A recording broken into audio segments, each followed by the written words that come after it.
지난 시간 살펴본 하나님이 원하는 거룩함의 실천, 공의로운 판단을 하는 것입니다. 제가 한번 강조한 대로 우리의 삶의 형통함, 하나님이 약속한 것에 거두시는 그 축복들은 생각으로 되는 것이 아니라 그 말씀에 순종함으로 주어지는 것임을 믿으시기 바랍니다. 순종하는 삶을 하나님께서 예비하신 약속대로, 그 약속대로 순종한 열매를 거두게 하시는 것입니다. 그래서 하나님이 원하시는 거룩한 백성으로, 거룩한 자녀로 거룩한 삶을 살아간다는 것은 실제로 하나님의 그 거룩함을 본받아 세상의 거룩함을 나타내는 하나의 영적 통로이기도 하면서 동시에 하나님이 약속하신 예비하신 형통함의 복을 삶으로 가져오는 놀라운 축복의 비결이 되는 줄 믿으시기 바랍니다. 얼마나 많은 사람들이 하나님이 주시는 은혜를, 축복을, 형통함을 누리길 원합니까? 그런데도 성경에 그렇게 약속했는데도 그 약속대로 순종하지 못하면서, 그 약속대로 실천하지 못하면서 하나님의 형통함이 왜 내게는 없습니까? 라고 이야기하고 있지는 않는지, 우리의 삶이 하나님이 주시는 그 거룩한 실천으로 나아가므로 또 하나님이 예비하신 그 약속의 축복들을 누리는 은혜의 삶, 축복의 삶이 다 될 수 있기를 주의 이름으로 간절히 축원합니다. 그래서 우리가 한 가지씩 살펴보는 가운데 지난 시간 15절 중심으로 바른 판단을 위해서 금지해야 될 두 가지에 대해서 말씀을 했습니다. 하나는 가난한 자의 편을 들지 말라는 말씀을 통해서, 즉 감정적인 판단의 오류를 조심하라. 두 번째는 세력이 있는 자라고 두둔하지 말라 하는 말씀을 통해서 계산적이고 자기에게 이익이 되는 관계의 계산적인 판단의 오류를 조심하라. 이 두 가지가 바른 판단을 그르치게 하는 것이라고 했습니다. 믿음의 사람들은 어떤 판단을 내릴 때 감정에 치우치거나 계산에 치우치지 아니하는 그런 모습을 가지는 것입니다. 세상은 감정적이고요, 세상은 다분히 계산적이지만 그 세상 가운데서 저와 여러분들이 정말 바르고 온전한 삶을 통해서, 판단을 통해서 세상 가운데서 하나님의 거룩함을 나타내고 또 하나님의 아름다운 축복의 삶을 살아가는 그런 거룩한 문 성문교회, 믿음의 영가족들 다 될 수 있기를 주의 이름으로 또한 간절히 축원합니다. 우리 옆에 분들을 한번 이렇게 축복하면 좋겠습니다. 거룩함을 나타내며 살아갑시다. 할렐루야. 오늘은 공의로운 판단의 두 번째 16절을 중심으로 이 감정적인 판단과 계산적인 판단의 결과물에 대한 이야기를 좀 하려고 합니다. 오늘 16절 말씀을 다시 한번 좀 잘 살펴보도록 합시다. 한번 다 같이 읽겠습니다. 너는 내 백성 중에 돌아다니며 사람을 비방하지 말며 내 이웃의 피를 흘려 이익을 도모하지 말라. 나는 여호와이니라. 백성 중에 돌아다니면서 사람을 비방하지 말라. 이것을 하나님이 주시는 거룩함의 실천 과제로 우리에게 말씀해 주고 있습니다. 이것은 이리저리 다니면서 사람을 비난하거나 험담하거나 비판하지 말라는 것입니다. 이스라엘 백성들은 원래 유목을 하는 사람들이었어요. 그러니까 유목하는 사람들은 이동을 하거든요. 돌아다니거든요. 그래서 목초지를 찾아다닙니다. 물이 있는 곳, 오아시스가 있는 곳을 찾아서 돌아다닙니다. 그래서 오아시스를 발견하고 목초지를 발견하면 거기에 텐트를 치고 거기에 며칠이고 거하면서 그 양들에게 풀을 먹이고 물을 먹이고 그렇게 합니다. 그래서 그 오아시스 중심으로, 목초지를 중심으로 많은 여러 군데에서 그 목자들이 모여요. 알든 모르든 사람들이 모여요. 모이면 이 사람들이 거기 지내는 동안 이렇게 둘러 앉아서 이야기를 합니다. 그게 그 문화예요. 여러분 팔레스틴 지역에 가보면 지금도 광야에서 유목하는 사람들이 지금도 있거든요. 가면 굉장히 환대를 해주고요. 이렇게 뚱 둘러 앉아가지고 있는데 오라고 합니다. 오라고 해서 앉아가지고요. 차도 끓여주고 뭐 이렇게 빵 같은 거, 떡 같은 것도 이렇게 주고 이러면서 이렇게 얘기를 많이 거는 걸 볼 수가 있어요. 그게 그들의 문화예요. 그냥 모여가지고 밤마다 또 얘기하고 밤새 얘기하고 며칠씩 그곳에 같이 있는 거예요. 이런 문화와 관습 속에서 자연히 둘러앉아서 모여서 얘기하다 보니까 처음에는 뭐 자기 얘기도 하고 뭐 양친 얘기도 하다가 맨 마지막에는 항상 남의 흉보는 얘기로 집결이 돼요. 여러분 자꾸 모여서 얘기가 길어지잖아요. 더 이상 건전한 이야기가 사라지면 그 다음에 남는 얘기는 남 흉보는 얘기가 남게 돼요. 근데 이스라엘 가운데도 똑같은 일들이 있었어요. 실제로 이스라엘이 유목 생활을 그치고 가나안 땅에 정착해서 농경 문화가 됐잖아요. 농경 문화가 되고 나서도 그렇게 모이는 문화가 계속돼서 그 험담들, 비방하는 말들이 계속되어진 것을 볼 수가 있어요. 그래서 하나님께서 말씀을 통해서 아예 돌아다니며 비방하지 말라, 이렇게 그 관습, 이스라엘의 공동체를 깨고 이스라엘의 하나됨을 저해하는 이 악행을 그치라, 이렇게 말씀하고 있는 겁니다. 이걸 잘 알 수 있는 게 그 다음에 나온 말씀의 해석인데요. 비방하지 말라는 말씀과 더불어서 그 뒤에 보세요. 또 내 이웃의 피를 흘려 이익을 도모하지 말라, 그렇게 써 있단 말이에요. 이거 보면 이게 비방하는 말과 좀 상관이 없는 것 같은데 이렇게 생각할 수 있어요. 근데 이걸 히브리 원어 그대로 번역하면 이익을 도모하지 말라, 이익을 도모한다는 개념이 사실은 없어요. 그냥 내 이웃의 피 위에 혹은 내 이웃의 피에 대항하여 서지 말라, 그렇게 번역을 하면 정확해요. 그러니까 내 이웃의 피 위에, 피에 반하여 서지 말라. 근데 이걸 어떻게 해석할까? 잘 해석이 안 되잖아요. 그래서 사실 이 개역개정판 이전 성경에서는 의역인데 사실은 원 히브리어의 의미에는 이게 더 가까워요. 뭐라고 돼 있냐면 한번 읽어봅시다. 내 이웃을 대적하여 죽을 지경에 이르게 하지 말라. 이웃의 피 위에 혹은 피에 대항해서 서지 말라. 이 해석을, 이건 의역이에요. 이렇게 번역을 했는데 저는 이 번역이 훨씬 더 원 의미에 가깝다고 봐요. 자, 비방하는 말을 해가지고요, 이웃을 대적합니다. 대항합니다. 막 공격을 해요. 악한 말을 합니다. 그래서 그 사람이 어떻게 돼요? 죽을 지경에까지 이르는 거예요. 거짓된 증거, 잘못된 판단, 비방하는 말로 사람의 마음을 힘들게 하고 상하게 하고 대적하고 해서 결국은 죽을 지경에 이르도록 하는 것을 하나님이 금하신 겁니다. 그래서 사실 이 본문 전체는 비방하는 말과 다 연결되어 있는 거라고 보시면 정확하게 본 거예요. 여러분, 우리 많이 그 신문지상이나 언론이나 이런 데서 보잖아요. 연예인들 또는 공인들, 이런 사람들이 그 자기의 생애를 스스로 마감하잖아요. 너무 안타깝죠. 거기 핵심이 뭡니까? 말이죠, 말. 댓글, 비방하는 기사, 언론.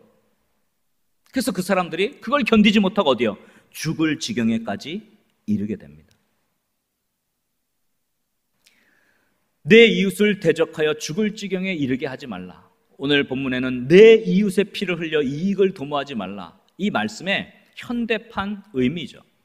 비방하는 말의 이 악행은 하나님이 싫어하시는 겁니다. 그래서 십계명에도 아예 한 계명을 딱 띄워가지고요, 내 이웃에 대하여 거짓 증거하지 말라, 이렇게 말씀을 한 겁니다. 이게 사실 다 같은 개념이에요. 같은 말입니다. 근거 없는 비난, 비방, 악소문을 퍼뜨려서 그 사람의 영혼을 무너뜨리는 거죠. 죽을 지경에까지 이르게 하는 것, 그것은 하나님이 지극히 싫어하시는 거예요. 그래서 이런 해석, 오늘 본문의 해석을 가지고 우리가 깨달아야 될 두 가지 영적 교훈을 좀 나누려고 합니다. 자, 첫 번째, 거룩함의 실천 과제입니다. 한번 저를 따라합시다. 비방하는 말을 그침으로 거룩함을 실천해야 한다. 우리가 남에 대해서 비방하지만 않아도 우리는 거룩함을 실천하는 삶을 사는 것입니다. 근데도 불구하고 많은 사람들은 서로를 비방하는데 혈안되어 있어요. 깎아내립니다. 여러분, 세상의 이야기들을 전부 보세요. 어떤 사람에 대한 장점을 칭찬하고 그것을 부각시키는 거 별로 하지 않습니다. 세상의 모든 이야기들은 전부 다 그 사람의 나쁜 점, 그 사람을 비난하는 것, 그 사람의 약점을 공격하는 것, 이런 것들로 가득 차 있어요. 세상이 그래요. 어떤 작가가 좋은 글을 써서 평가를 잘 받으면 또 다른 작가들은 그 사람은 원래 근본이 이렇고 누구한테 배웠는데 이거 잘못됐고, 이런 비난을 합니다. 어떤 사람이 좋은 미술 작품을 만들어서 평가를 받으면 또 다른 미술가들이 그 작품을 폄하하고 아주 난리를 칩니다. 어떤 건축가가 좋은 건물을 지어서 건축상을 받고 하면 또 뒤에 있는 건축가들이 또 그 건축에 대해서 저거는 뭘 본 닦고 뭐 했고 모방했고, 이렇게 비난을 합니다. 비난과 비방이 가득한 세상이에요. 우리가 살아가는 세상이 그래요. 존경과 칭찬과 존중이 사라진 세상에서 우리는 살아가고 있습니다. 우리 기독교인들도 마찬가지예요. 중국 복음의 아버지로 불린 허드슨 테일러는요, 가장 마음을 아프게 한 공격을 동료 중국 선교사들에게 받았어요. 너무너무 비판이 심했어요. 세기의 설교자로 불린 스펄전 목사님도 얼마나 동료들의 비난을 받았는지 몰라요. 제가 전에 한번 얘기한 기억이 있는데, 스펄전 목사님이 하도 자기를 욕하는 소리를 많이 들으니까 침대 머리맡에다가 성경 말씀을 써붙여놨어요. 성경 말씀 마태복음 5장 11절 말씀이에요. 한번 다 같이 읽어볼까요? 나로 말미암아 너희를 욕하고 박해하고 거짓으로 너희를 거슬러 모든 악한 말을 할 때에는 너희에게 복이 있나니. 얼마나 거슬러 악한 말들을 많이 들었는지 너무 심령이 상해서 이 말씀을 걸어놓을 정도였어요. 하나님이 사랑하는 귀한 일꾼들이 같은 믿음을 지녔다고 하는 기독교의 방해꾼들로부터 비난의 표적이 되었다는 것은요, 너무 마음 아픈 일이에요. 세계 모든 곳곳에서 수고하고 있는 하나님의 사람들이 가장 마음 아프게 비난을 받았던 것은 동료 기독교인들로부터 받은 것이에요. 이것은 너무너무 마음 아픈 일이지만 사실입니다. 사도 바울이 복음을 전할 때 사도 바울을 가장 힘들게 했던 것은 동족 유대인들이었죠.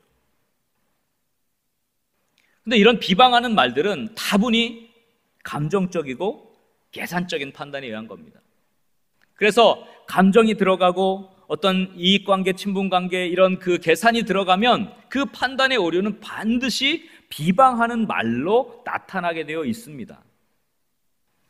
여러분, 누군가를 험담하거나 누군가를 비난하고 욕하는 게 그리 기쁜 일은 아니잖아요. 그죠? 여러분, 누구를 막 험담하고 비난할 때 막 기쁘십니까? 영혼이 막 기뻐서 막, 아니죠. 이건 힘든 거거든요. 우리 영혼이 힘들게 하는 거예요. 근데도 왜 비방하는 말들이 많을까? 그것은 그 안에 있는 이 감정의 흐름, 그리고 계산적인 흐름이 있기 때문에 그래요. 그래서 어떤 사람이 비방하는 말을 할 때는 그게 쉬운 거 아니거든요. 비방하는 게 즐거운 일은 아니에요. 근데 그 비방하는데 혈안이 되어 있다 하면 그 사람의 어떤 감정 때문에 그럴까? 이 사람에 대해서 어떤 감정을 품어서 비방을 할까? 이 사람에 대해서 어떤 관계가 있기 때문에 이 사람을 비방할까를 보면 올바른 판단을 할 수가 있어요. 그래서 저는 어떤 이야기를 들으면 그걸 그대로 하기보다는 이 사람의 감정과 이 사람의 어떤 관계들을 먼저 봅니다. 아, 이렇게 말을 할 수밖에 없구나. 그것을 그대로 받아들여서는 안 되는 것이죠. 비방하는 사람 마음 가운데는 그 감정의 요동이 있고요, 어떤 친분관계나 이익관계에 대한 계산적인 판단이 반드시 그 안에 들어있어요. 그래서 비방하는 말까지 나오는 거예요. 그러니까 비방하는 말의 대부분은 감정적이고 계산적인 요소를 포함하고 있어요. 우리가 남에 대한 험담이나 비방이나 이런 것을 안 하기만 해도 여러분 거룩한 사람이 될 수가 있습니다. 거룩하기를 원한다면 남에 대해서 이리저리 다니면서 모여서 이러쿵 저러쿵 비방하는 습관을 제거해야 합니다. 거룩한 사람은 그 언어가 세상 사람들과는 달라야 되죠. 그 입에서 나오는 말이 세상 사람들과는 뭔가 달라야 거룩함이라고 할 수 있지 않겠습니까? 세상 사람들은 모이면 험담합니다. 모이면 뒷담합니다. 모이면 비난하고 비방하고 사람들에 대한 온갖 것들을 얘기하지만 우리도 똑같아서는 되겠습니까? 우리 거룩한 성문교회 믿음의 영가족들이 남의 이야기하기나 좋아하는 그런 비방하는 말을 다 그치고 삶 속에서 거룩한 언어를 회복하고 거룩함을 실천할 수 있는 아름다운 신앙인들 다 될 수 있기를 주의 이름으로 간절히 축원합니다. 우리 한번 옆 사람을 이렇게 축복합시다. 남의 말 하기를 그칩시다. 비방을 그치고 거룩함을 실천합시다. 자, 여기서 두 번째 영적인 원리가 나오는데요, 이건 오늘 아주 중요한 것입니다. 자, 한번 저를 따라하겠습니다. 두 번째인데요, 자, 하나님은 반드시 입술의 열매를 거두게 하신다. 중요한 것은 하나님이 그 입술의 열매, 즉 그 언어의 열매를 거두게 하신다는 거예요. 여러분, 하나님은 지금도 살아계셔서 우리가 하는 모든 말들을 듣고 계십니다. 믿습니까? 지금도 우리가 하는 말을 하나님이 다 듣고 계세요. 그 사실을 여러분 믿으십니까? 하나님이 그렇게 하시는 거예요. 그래서 거룩한 사람일수록 언어의 절제가 있어요. 입술을 제어하는 사람이 거룩한 사람입니다. 남의 이야기하고 비난하고 욕하고 거친 언어를 뱉는 그 사람이 신앙적으로 바르다? 그렇게 생각할 수 없는 거예요. 그래서 야고보 선생님은 성경에서 이렇게 말하죠. 야고보서 1장 26절 한번 다 같이 읽어보겠습니다. 누구든지 스스로 경건하다 생각하며 자기 혀를 재갈 물리지 아니하고 자기 마음을 속이면 이 사람의 경건은 헛것이라 그랬어요. 어떤 사람이 경건한 삶을 가졌는지 거룩한 삶을 사는지 알아보려면 그 사람이 하는 언어를 보면 알 수 있어요. 비방하고 험담하고 저주하고 악한 언어, 악한 입술을 가졌다면 아무리 겉으로 보기에는 교회 봉사도 열심히 하고 예배도 잘 드리고 교회 모든 것들을 힘있게 한다 할지라도 그 사람의 언어가 그렇다면 그 사람의 경건은 헛것이에요. 아무리 그의 모습이 겉으로 볼 때는 신실해 보여도 그 사람의 언어를 보면 그 사람의 영성을 알 수가 있습니다. 그래서 성경은 분명하게 말씀합니다. 잠언서 18장 20절 21절에 이렇게 말씀했어요. 한번 우리 다 같이 함께 읽어보도록 하겠습니다. 사람은 입에서 나오는 열매로 말미암아 배부르게 되나니 곧 그의 입술에서 나는 것으로 말미암아 만족하게 되느니라. 21절 죽고 사는 것이 혀의 힘에 달렸나니 혀를 쓰기 좋아하는 자는 혀의 열매를 먹으리라. 사람은 반드시 자기 입에서 나오는 말의 열매를 먹게 됩니다. 그것으로 배부르게 됩니다. 좋은 말, 아름다운 말, 축복의 말을 많이 한 사람은요, 희한하게도 그 삶 속에 좋은 것이 많이 생겨요. 아름다운 일이 많이 생겨요. 축복의 일들이 많이 생기는 겁니다. 왜? 하나님이 그렇게 약속하셨기 때문에. 그러나 비방과 비난과 욕설과 거친 말과 저주와 이런 말을 많이 한 사람은 그 말대로 열매를 거두게 되는 거예요. 그 영어로 그 남의 이야기, 소문 이런 것을 가십이라고 그래요. 가십. 그죠? 가십이라는 말은 God, 하나님에다가 뒤에다 ship을 붙인 거예요. 가십. 그래서 어떤 영어 단어의 뒤에 ship이 붙으면 특별한 그 좋은 관계, 공동체 뭐 이런 것들을 상징하죠. 그래서 fellowship 뭐 이런 식으로 ship이 붙으면 그래요. 가십은 원래는 하나님과 가까운 관계 있는 사람을 가리킬 때 쓴 말이었어요. 그러니까 좋은 말이었어요. 그래서 가십이란 말이 원래 남의 이야기를 축복하는 말을 하는 그런 좋은 의미였는데 이게 세속적으로 쓰이면서 어떻게 됐어요? 가십이 남 뒷이야기하는 뒷담화로 바뀌어서 쓰인 거예요. 원래 가십은 좋은 이야기를 전달하는 사람이란 뜻이에요. 하나님과 가까운 사람은 뭘 전달한다고요? 좋은 말을 전달하는 사람이에요. 김 집사님과 이 집사님이요, 같은 교회 다니는데요, 한 번도 의견이 일치한 적이 없어서 맨날 싸웁니다. 그래서 이제 서로 얼굴도 보지 않아요.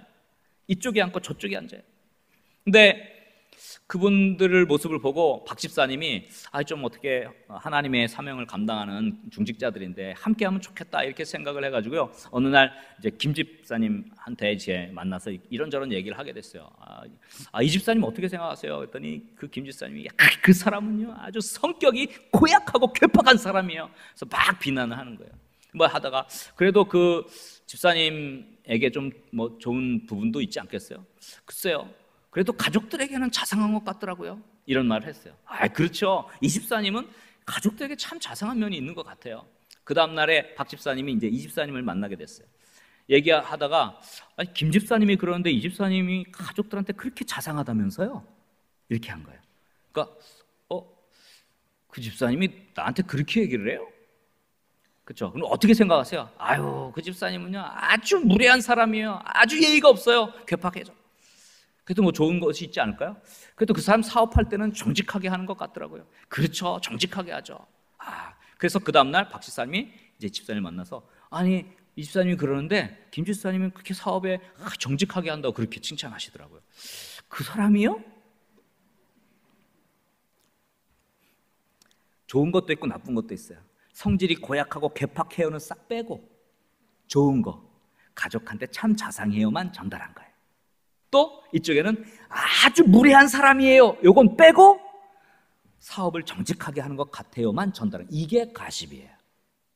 하나님과 깊은 관계가 있는 사람은 좋은 언어를 전달하는 사람이에요. 근데 우리는 거꾸로 하죠. 좋은 이야기는 안전해요. 그리고 나쁜 것만 서로 전달해서 싸움을 일으키잖아요.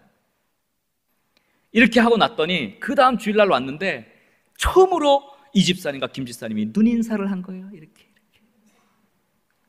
이 감정적인 오해들이 풀려가기 시작한 거예요. 서로를 비난하기 시작하면요, 골이 깊어져서요, 같이 할 수가 없어요. 점점 가까워지고 이제 하나님의 사역을 함께하는 동역자가 된 겁니다. 이것이 가십이죠. 제가 책을 한 권 읽었는데요, 책 제목이 이래요. 책 제목, 자, 한번 읽어볼까요? 예쁘게 말을 했더니 좋은 사람들이 왔다. 책 제목이 너무 예쁘잖아요. 내가 말을 예쁘게 하니까 좋은 사람들이 내 곁에 왔다는 거예요. 예쁜 말, 아름다운 말 하는 사람들은요, 좋은 사람들을 끌어들입니다. 내 곁에 있게 합니다.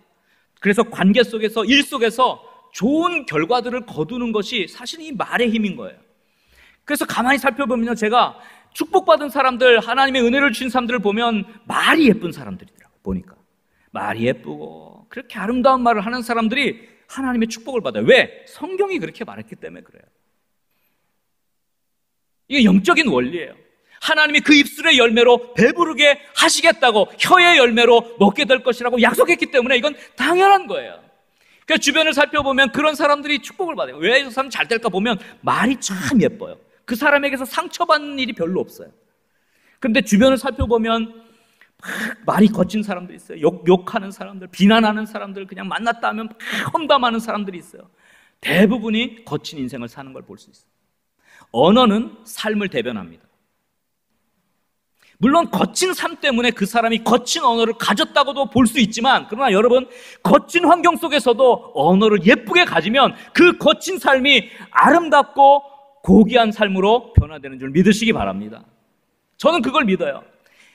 다윗도 고통의 상황에 있었죠. 혹독한 상황에 있었죠. 그러나 그의 언어가 너무 아름다웠잖아요. 그래, 하나님이 그를 바꿔주시는 거 아니겠어요? 앞에서 언급했던 시므이는 거친 말, 저주하고 비방하는 말로 인생을 살았습니다. 결국 그는 그 독한 말로 자기 자신의 삶의 열매를 거두게 되죠. 다윗은 너무 예쁜 말을 많이 했어요. 제가 좋아하는 다윗의 고백 가운데 이런 말씀이 있어요. 시편 19편 14절 말씀인데요, 우리 한번 다 같이 고백해 볼까요? 나의 반석이시여, 나의 구속자이신 여호와여, 내 입의 말과 마음의 묵상이 주님 앞에 연락되기를 원하나이다. 다윗은 평생 내 입에서 나오는 말, 심지어 내 마음에 생각하는 것조차도 하나님 앞에 연락되는 제사가 되기를 원합니다. 이렇게 고백하는 삶을 살았어요. 그 언어대로 삶을 거둔 것입니다. 입술의 열매를 거둔 것입니다. 여러분, 비방을 그치고 예쁜 말을 할 수 있기를 소원합니다. 비난을 그치고 아름다운 말들을 회복할 수 있기를 간절히 축원합니다. 모욕과 욕설의 말을 그치고 축복의 말을 할 수 있기를 간절히 축원합니다. 낙심과 한숨의 말을 그치고 믿음과 소망의 말로 용기를 주는 격려의 말이 회복될 수 있기를 간절히 소원합니다. 그때 그 말대로 하나님은 우리의 인생을 풀어주실 것입니다. 할렐루야. 우리가 담은 입술대로, 우리가 담은 언어대로, 우리가 말한 그 말대로 우리의 삶에 하나님이 열매를 거두게 하실 줄 믿으시기 바랍니다. 우리의 거룩하지 못함은 언어에서 나오기 시작합니다.